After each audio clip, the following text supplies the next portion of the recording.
On a eu 500 000 tubercules de plus à l'hectare que l'année dernière, un calibre plus homogène. Et là, c'était vraiment le calibre optimal au niveau de la grenaille. C'était vraiment top. En chair ferme, c'était concluant aussi parce qu'on a eu surtout une homogénéité de produit qui était bluffante par rapport à l'essai, enfin par rapport aux témoins et l'essai.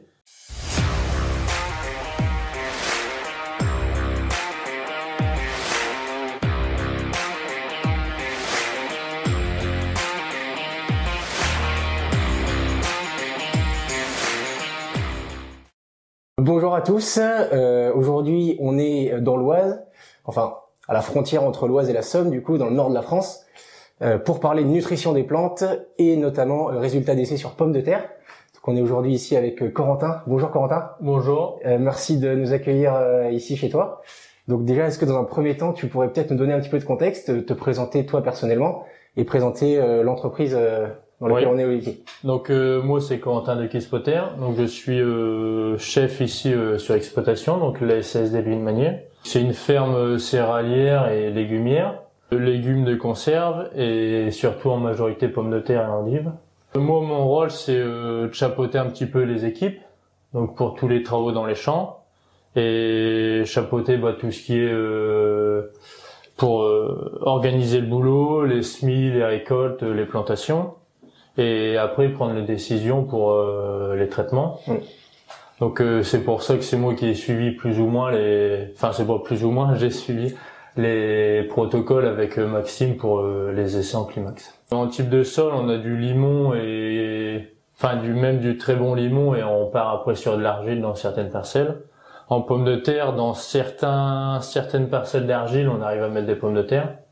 Avec des techniques culturelles différentes que le limon, évidemment. Mais on arrive quand même, dans certaines parcelles, à mettre des pommes de terre. Comment t'as connu Oligo Plus de base?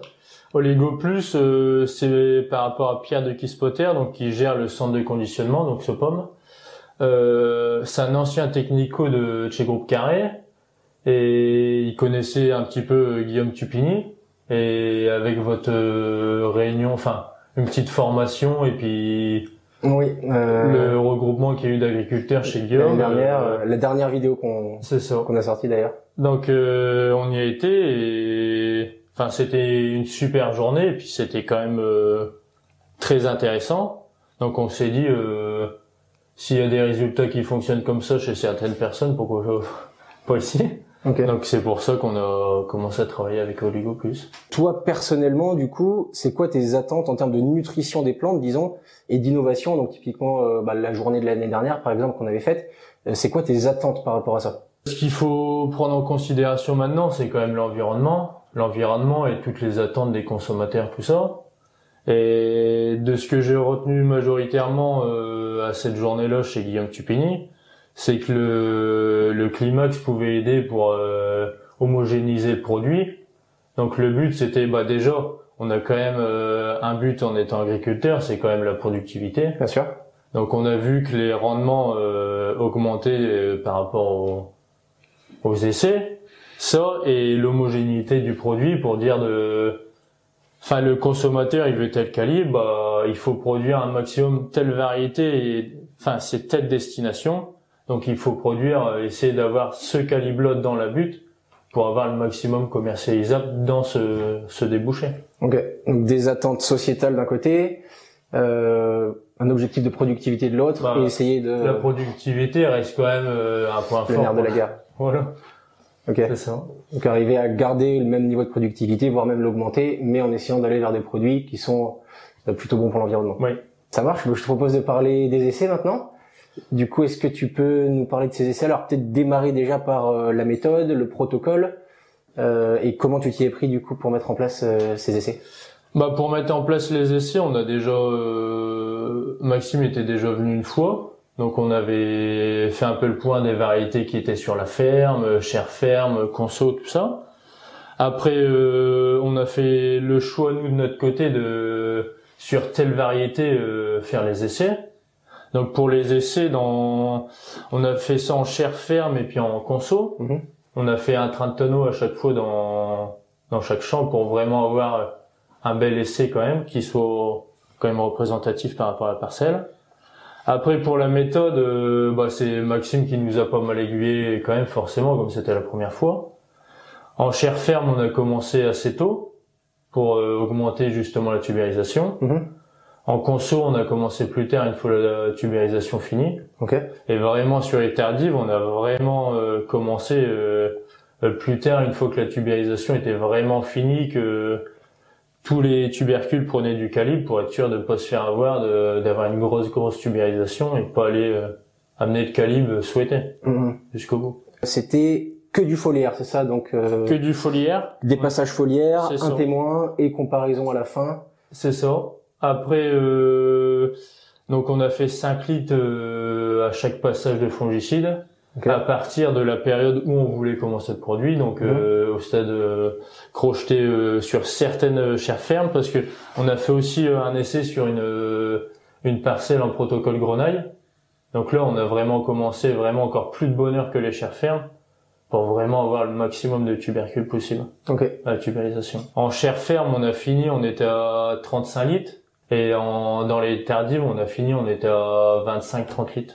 On n'a pas réussi à aller vraiment, par rapport à la journée chez Guillaume, on avait eu des retours sur la dose max enfin, les essais étaient pas concluants en dépassant cette dose-là maximum. Mais on n'a pas réussi à y aller du fait des écarts entre traitements, tout ça. Enfin, on n'a pas. Après, c'est quelque chose à faire aussi l'année prochaine, essayer d'être vraiment à cette dose pour voir vraiment les différences. Les résultats, ils étaient concluants, je pense. C'est même concluant du fait que en grenaille, donc en protocole grenaille, on avait fait tout champ parce qu'il y avait pas une grande surface, donc on n'allait pas faire un essai pour si peu. Donc on a fait tout champ. C'était vraiment concluant parce que on a eu 500 000 tubercules de plus à l'hectare que l'année dernière, un calibre plus homogène. Et là, c'était vraiment le calibre optimal au niveau de la grenaille. C'était vraiment top.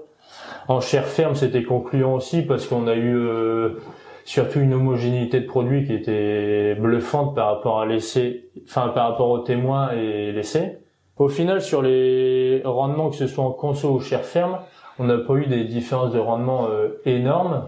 Il y a eu des différences de rendement, mais pas énormes. Mais c'était vraiment l'homogénéité des calibres qui était impressionnante à voir. Donc, ce que tu mentionnais au démarrage, c'est vraiment un des critères. C'est ça. Rechercher quoi. Et en termes de différence de rendement, même si c'était quoi à peu près on a eu des 2-3 tonnes sur certaines variétés. Après, il y a eu une variété, l'Agato, où il y avait vraiment une grosse différence de rendement. Après, là, ils sont en train d'arracher, donc on va voir si on a séparé arrachage, essai et restant du champ le témoin, pour voir si vraiment, c'était 3 fois 3 mètres, 2 fois 3 mètres. On a constaté ça. Après, ça reste quand même un essai des échantillonnages, donc c'est pas tout le champ non plus. Donc là, on va voir après l'arrachage si ça correspond à l'échantillonnage. C'est ça. Est-ce que tu pourrais donner un ordre d'idée un petit peu de l'impact économique sur la productivité de la pomme de terre? L'impact économique, il est que sur certaines variétés, si on prend la chair ferme, la grenaille commercialisée, ça se valorise fort quand même parce que c'est une pomme de terre en grenaille qui vaut de l'argent. Après, quand on prend d'autres variétés en conso, la grenaille, c'est pas ce qu'on recherche. C'est pas comme par exemple si on prend une pomme de terre, la destination c'est pour faire de la four pluripotage ou des choses comme ça. La grenaille, c'est pas ce qui nous intéresse. Donc le fait d'homogénéer le calibre d'une variété qu'on souhaite avoir, je vais dire peut-être 45 plus, le fait d'homogénéiser le calibre au-dessus de 45 plus et que tout notre rendement, la quasiment totalité du rendement est au-dessus de 45, ça se valorise bien mieux.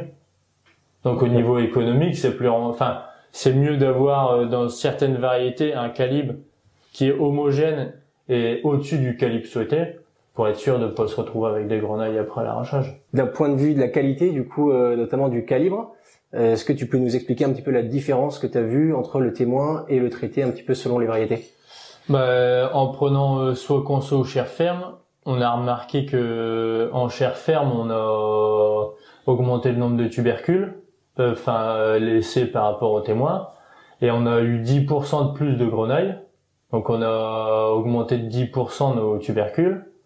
Et du côté de la conso, si on prend l'Agata, on a 10% de potentiellement grenailles qui seraient en dessous des 45, qui sont passés dans les plus de 45, dans les 45 plus. Donc ouais, à peu près une dizaine de pourcents qui sont passés au calibre recherché du coup. Et parce que ça a homogénéisé le calibre. Une meilleure homogénéité, ce que tu disais au début, ouais.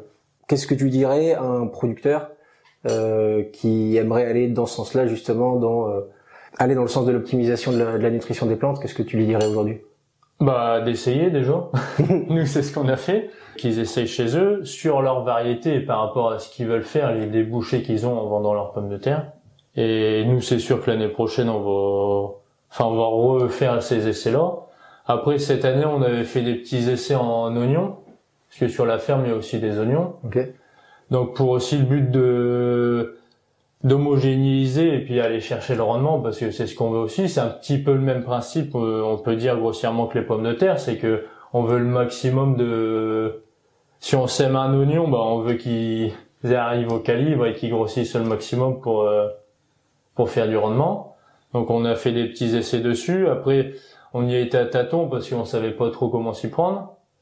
Donc, il y a eu du rendement positif quand même. Donc, ça pousse encore un peu plus loin l'année prochaine. Mm-hmm. Pour le protocole, on a fait pareil qu'en pommes de terre. On mettait 5 litres avec le fongicide. Mm-hmm. Parce qu'en fongicide oignon, on passe à peu près comme en pommes de terre au niveau des écarts entre traitements. Et après, on a fait un essai aussi en épinards de printemps. Okay. Donc, on a fait 2 fois 20 litres. Ça a été concluant. Il y a eu vraiment une différence et une tenue de couleur entre l'essai et le témoin qui était quand même à prendre en considération. Donc, l'année prochaine, on va refaire cet essai-là sur une plus grande surface. Si on avait fait 2 tronçons de pulvée, là, on va essayer de faire une demi-rampe quand même. Okay. Donc là, on va faire une demi-rampe de pulvée. Et au lieu de faire 2 fois 20 litres, on va essayer de faire 2 fois 10 litres et 1 fois 20 litres à la fin, ou 4 fois 10 litres. Ok, voir ce que ça change en fonction de la fréquence. C'est ça, et à répartir par rapport aux arrosages. Hâte de voir ce que ça va donner du coup. Pas de problème. Merci beaucoup de nous avoir reçus aujourd'hui. Merci à vous. Et merci à vous. à la prochaine.